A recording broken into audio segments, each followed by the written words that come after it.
Picture this. You're a princess and the sole heir to your kingdom. You've always gotten everything you wanted. And so, when your heart is set on a particular man, you tell your father, the king, that you know who you want to marry. And he tells you, no, your marriage will be his choice. But why, father? You ask him.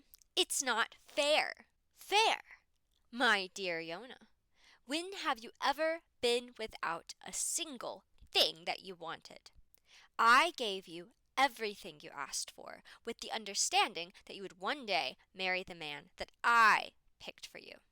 You fight, and you cry, and you leave. But as you stalk away, there is still one truth that you have yet to stomach. You weren't raised to rule this kingdom. You were only taught how to be its prize. And what you don't know is that in less than a week, you and your loyal guard will be forced to flee into the mountains to escape a coup. Your father, the king, is dead, and a traitor wears his crown. You and your loyal guard are the only two good people left who know the truth. That is the start of one of my favorite shows of all time, Yona of the Dawn, which, by the way, is about to get its second season despite the fact that it came out 11 years ago. And that's for good reason, because Yona of the Dawn is a kick-ass show. But first, hi, I'm Adelaide, writer, YouTuber, Twitch streamer, and hopefully one day author. I have a bachelor's in creative writing, and I love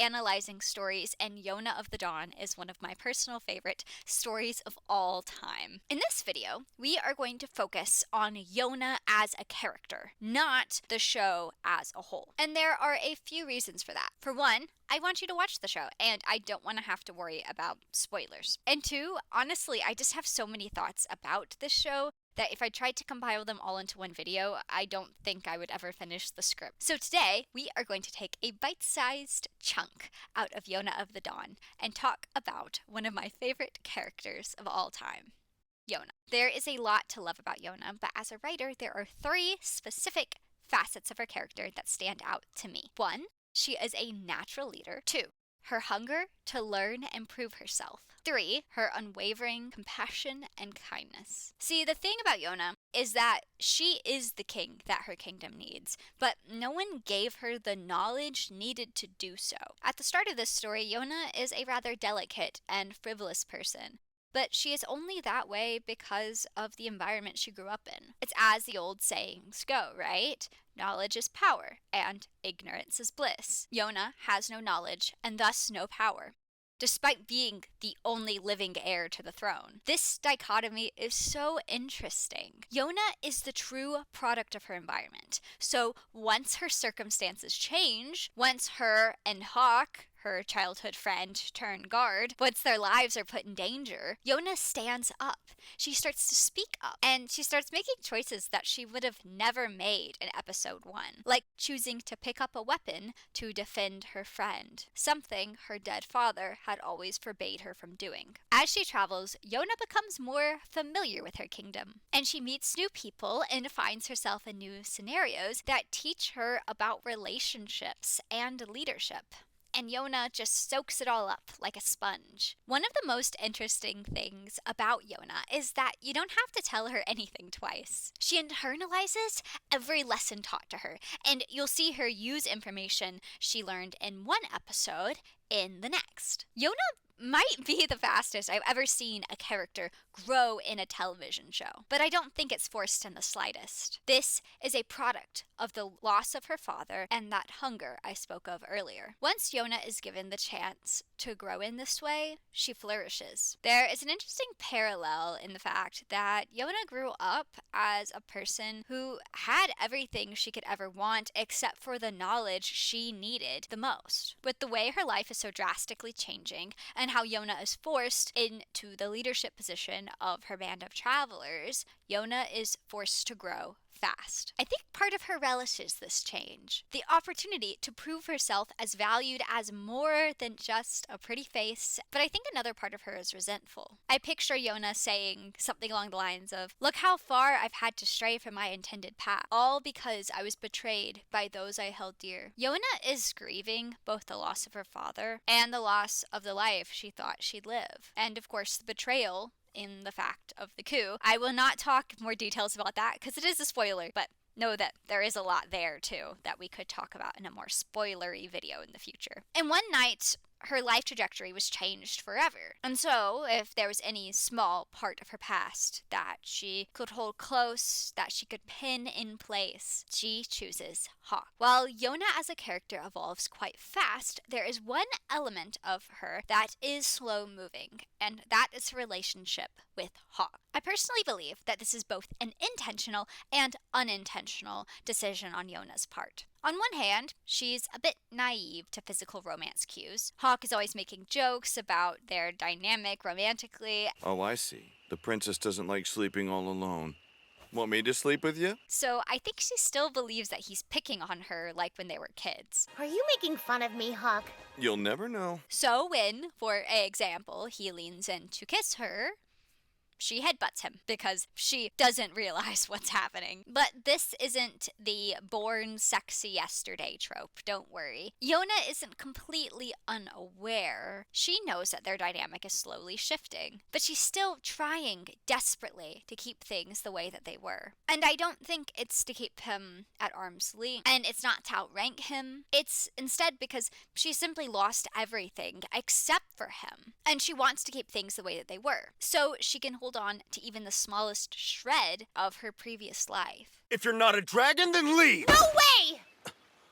Hawk's been my friend since childhood. Even after I was chased from the castle and everyone turned against me, he kept me going. He's important to me. I command that he stay by my side. There's this one scene that I feel like exemplifies this dynamic well. As they're camped, one of their travel companions calls her Yona. Would you like to borrow my cape? Yes, thank you very much, Yona. Yona? He had the audacity to thank the princess by name! Yeah, like it was nothing. But Yona says that it's fine. It's been a while since anyone has called me that. It's nice. I'd like to call you by name too. But later, when everyone is asleep, they talk about it. She tells him, she says, Hawk, it's okay if they don't call me by my title because they didn't know me when I was a princess. But you're different. You knew my father. You knew me when I held that title. So I want you to still call me princess to keep my father's memory alive. Yes, I'm your princess. Please call me that. I don't expect Yoon and the others to, because I didn't meet them as royalty. I was just a normal girl when we met. But you're different, Hawk. I want you to call me princess. I want my father's legacy to survive. So please, don't ever forget that I'm King Eel's daughter. Now, okay, here's the part where I need to break the fourth wall for a second because I see this scene differently depending on when I watch it. And part of me is concerned that I am actually reading way too far into this. So I'm not really sure if I am. However, what I have to say I do think holds up and is reinforced by other scenes later on. So even if I'm reading too much into this scene, I think what I say still stands. So I'm going to say it anyway. So in this scene, I think Yona says this as a way to build a bridge between them and to honor what's special between the two of them. She wants her father's memory as a kind and good man to live on. And since he's died, a lot of people are saying pretty bad things about him. But Hawk knew him as this good king, this good father, and he only calls her princess because her father is the king. So by calling her by her title, his memory is going to live on. But I think when Hawk receives this information, he hears it as if she's saying something colder. And what he reads into her words is that she's saying, hey, remember that I outrank you? That my father wouldn't want you that close to me? We must be professional. We must hold this line. He sees her putting distance between them. Believe me when I say, I'm painfully aware that you are the daughter of King Eel. I will be sure to pass on his legacy, princess.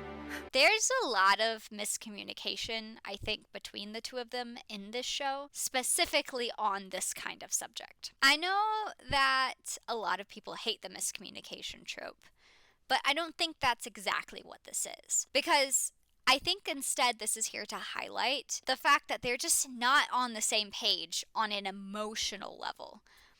And I think this is further proved by the point that they're, for the most part, on the same page on like literally everything else. Another thing about Yona that I find particularly fascinating is her relationship with prophecy. I've kept this video as spoiler-free as possible, but we're introduced to this plot point early enough on that it doesn't feel like too big of a deal to introduce. So let's talk about it. In season 1, we witness a variety of young men who could be the next king, and Yona isn't even in that running. She is a part of the package deal, the prize won when the throne is obtained, but she isn't considered for king. And yet she is the one who receives a prophecy from the gods. So, this is how it happens. As Yona and Hawk are on the run, it's suggested that they go and seek out an oracle in the mountains, because the gods might have answers for them on how to survive. Once they meet this oracle, Yona kind of stalls for a bit. She hesitates because she's unsure on if she even wants to hear the prophecy. But upon hearing the oracle's words, she is ultimately swayed and listens. The oracle tells her this. Darkness falls on earth. With dragon's blood, they arise once again. Following the ancient pledge, the 4 dragons will gather to protect the sovereign. The sword and shield will awaken, and the crimson dragon will finally return from dawn. You're going to need formidable allies. But who? What allies? You're going to have to seek them out, the 4 dragon warriors. And Yona is conflicted by this revelation because she does not believe that she is the red dragon, despite the fact that she is the only person in the entire kingdom with red hair. But the oracle explains that if she does not seek out the dragon warriors, that Hawk will die in battle protecting her. That is the only thing that sways her. She takes this prophecy on as a quest, not a divine right, which is what it seems to actually be. And I think that's kind of interesting. Anytime I've personally seen a protagonist take up the mantle of their prophesized quest, they usually believe in it to some degree, but not Yona. She doesn't believe in the prophecy, not really, and instead just takes in the information of the Dragon Warrior's existence and runs with that. I refuse to die without getting justice, and I can't bear the thought of losing you. I'll take any help. I'll use the gods' power. I'll choose their path. She accepts the fact that if her and Hawk wish to survive, they will need all the protection they can get. And if these dragon warriors are willing to accompany them on their travels, then that would be really beneficial. But since she does not believe she's the red dragon, she is always upfront about not being said dragon when she meets each of these men. Now let's circle back to that compassion I talked about earlier. It's the reason I went on the whole prophecy tangent to begin with. Now I will say that this is a little bit of a spoiler because it's important context for the fact that Yona is able to get every single dragon warrior to join her cause and respect her because of her compassion. The title Dragon Warrior follows each of these men around, whether for good or for bad, 2 of them only being referred to by this title for most of their lives. Yona sweeps in and is honest with them. She tells them that she's a princess on the run and that she is not their king, but she does need their help. I'm sorry to disappoint you, but I'm neither your king nor your master. You see, I'm actually just a fugitive. I want your power to protect me and my friends. All she asks is for them to meet her where she's at. And she, in turn, does the same. She sees them as people first and dragon warriors second, and she makes no demands of them. She's very adamant that she will not force them, even if she wishes them to join her side. Yona passes every test set out for her with determination and grace. The tests that she's aware of, and those she's not. There is so much else I could say about Yona, but we would be here for hours, and we would also be getting into spoilers, and again, the whole point of this video is that I really want you to watch Yona of the Dawn, so please, please, please, please, please, please go watch it. So, That was the end of my original script. And this next bit is gonna take a bit of a sharp left, so hang in there with me, okay? I started scripting this video back at the tail end of December when it was first announced that Yona was coming out with its second season. At that time, I had no idea what the new year would have in store, and I did not know how dire world events would be getting in my own country of the United States of America. I did not know how far ICE would go to make their stance known. That they would go as far as to kill two separate people simply for standing in their way and protecting more vulnerable Americans. In times like these, I think we need stories like Yona of the Dawn. A story of someone who lived in ignorance until she witnessed an action of unspeakable violence and knew she had to do something. And obviously, we hope that it never gets to that point.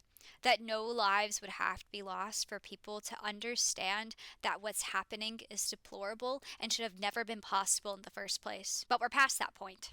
And it has happened. Yona's story speaks to the fact that it is never too late to learn, that we can find power and strength and community, and when the most unlikely people choose to take a stand, that they too can become heroes, because there is always hope when people still care. The opposition wants you to give up. They revel in your nihilistic acceptance. Do not let the fire in your eyes go out. In some ways, that can be your greatest weapon. Please, please, please, please go watch Yona of the Dawn. Please be safe. And thank you for watching. Goodbye.